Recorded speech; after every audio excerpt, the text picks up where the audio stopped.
Hello, everybody. So, making a presentation can be really hard, right? Second about experience, standing in front of a lot of people, actually having to say something, maybe provide some information, having to change people's minds. It can be pretty tough, right? Especially considering the fact that it is kind of scary talking to people. But fear not, because here I am to provide with some assistance and some information on the basics on how to make a presentation. Let's go with it. All right, so you're standing in front of the crowd, the presentation already started, and the clock is running wild. What do we do from here? How about let's go back to the basics first. That will be easier to start. So, in order to make an effective presentation in front of a crowd, there are a couple things that you have to remember. One of them, first, is to take in consideration and account some of the questions of the main goals to making a presentation. What exactly is that we're trying to do when doing this presentation? Maybe we're trying to convince people that we have to sell them a product. Maybe we're trying to give information about something important. How about we're just trying to talk about our favorite topics and we want to discuss detail by detail, detail, and explain every single part through different mechanisms and maybe different examples. What is the goal of your presentation? If you can define this, then the presentation can go smoothly, right? All right, then, with this in mind, in order to establish your main goal, you have to make a couple questions presenting the idea. Questions such as, who is it going to be my audience? Is there going to be something important in the room? What is the main idea of the things that I want to provide? And then within the main idea, what are the things that I want to explain about? Think about it this way. I got one box, and the information is going to come around this box, all right?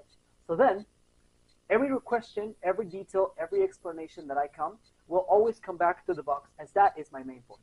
That is very important to remember. Now, this is not about walking into the stage and just starting to spill the information, because that usually doesn't work. What we do in this scenario is something a bit more different. First things first is memorize your information. Try to find keynotes, make specific appointments on the things that you want to discuss, because that is exactly what's going to help you navigate the information without getting confused. It's very, very important to practice your information. Stand up, go to an enclosed room and start practicing. Practicing talking, say it to yourself. It doesn't matter if you are the only person. Just talk to yourself. Remember your information and practice. When you are over there, it's important to remember the key details, the questions, and the type of person that you're talking to. That way your information can be divided in very important steps.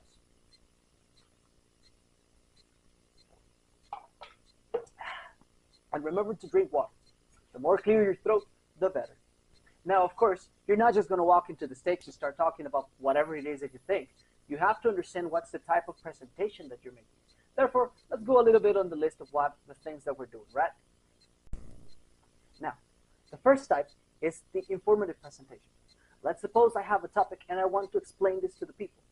I want to give this in a much clearer and specific way possible. I'm going to talk straight about the topic and make clear examples because that's what I'm trying to do. Just provide examples and quick things to understand for the people. We also have the persuasive presentations. Say I want to convince people to vote for a certain someone, to make a rational decision, or maybe to take a decision considering my points of view. So therefore, when I'm making a presentation that aims to persuade people, I need to make sure my information is clear, but also appealing to the masses so that they are able to take a decision considering my necessities and therefore what I want to aim for them, right? Now, what if I have a different purpose for every type of presentation? What if I'm trying to inform someone while also trying to persuade him to take action into something? Well, that's where the multi-purpose presentations comes in hand. You need to make 2 or 3 or maybe 4 types of presentations. You can always use a multi-purpose presentation, give more information, and specify your details for every section or type of presentation. That's very important. All right, so we already have the main objective, the things that we have to make in a presentation, and also we know what type of presentation we're making. Oh, I want to make an informative presentation in this case. Excellent. There is one more thing that we have to take in consideration, walking up to the next topic, and that is communication skills. That is correct. You need to know how to communicate your ideas perfectly. Because remember, an audience that does not understand how the way you communicate is an audience that you're going to get lost. Granted, when making a presentation, verbal communication is going to be your major and primary way of communicating. That is, talking to the people, explaining the presentation. But remember, there are more than one way of communicating, and not just verbal. You also have the non-verbal ways. You can use images, you can maybe use sounds, you can use whatever visual thing that you have at your hand to communicate. This usually works perfectly for certain types of presentations, as people understand topics, ideas, or examples better when you have images, audio, or something different. Remember, there are specific types of audience, so it matters exactly how do you deliver information. If you have an image, people may receive it better as they have a physical example. If you receive it by audio, maybe they will understand it as part of the way. Sometimes, and just sometimes, speaking is less than showing. Great. So now you have the basics on how to make a professional presentation. That is very good, but it's also important to remember the type of person you are talking to. Remember, presentations are two-way communication trips. You have the presenter, which are the basics of what you know, but you also have your audience, the people that is listening.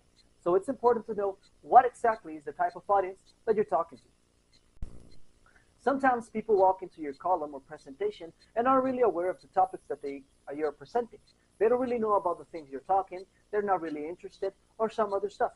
This type of audience is what we call the unaware type of audience. They don't really know what you're talking about. So when you're talking about this type of presentation and audience, it's important to make questions and explain and elaborate furthermore your projects and presentation in order for people to understand the things that you're trying to explain.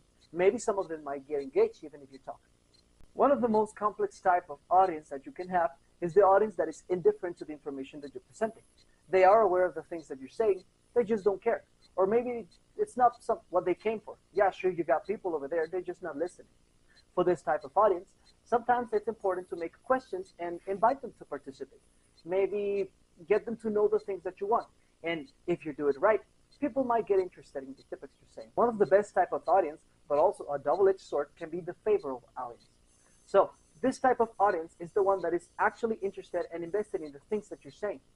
However, as good as that sounds, maybe that audience is just giving you the pleasure of listening, or they are just interested in a couple of things. So sometimes for this type of audience, it's important and a good idea to guide them to different perspectives and different views. This is information that they already know and they have already explained. So maybe checking it through a different lens, or maybe viewing a different point of view, can help them elaborate furthermore on the things that they know. And hey, they might as well know something new. And finally, the most difficult type of audience is the unfavorable one. It's audience that is not interested in the topic at all. In fact, they are ready to contradict the things that you're trying to say. Maybe your point of view is not of their interest, or directly they are against it. So for this type of audience, it's very important to be clear, be patient, and be willing to listen to the people that they're trying to say. Instead of being aggressive and trying to explain things rushed, you should be slow. Maybe take the time, little by little, to explain people and convince them that what you're trying to say it's worth listening for. These people may not be interested until you explain it, and if you elaborate it right, they might as well listen. Before concluding this video, it's important to understand one of the most basic key aspects of every presentation. People notice everything. It comes from imagery, music, videos, whatever media, audio tools, visual tools will help you in your presentation, and it will complement perfectly on the things that you're trying to provide. Imagery is a good example. When you create your examples and your ideas into physical media, something that people can see around, that will give them a very good example on the things that they want, on the ideas that you're trying to explain. This is very important specifically for the fact that some people may not understand your ideas when you say them.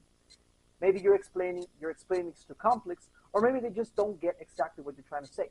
So when they look at it in an image, that's when they get their idea wrong.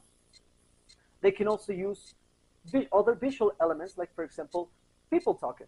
Maybe another presenter giving more examples or personal experiences. But then, how about room layout?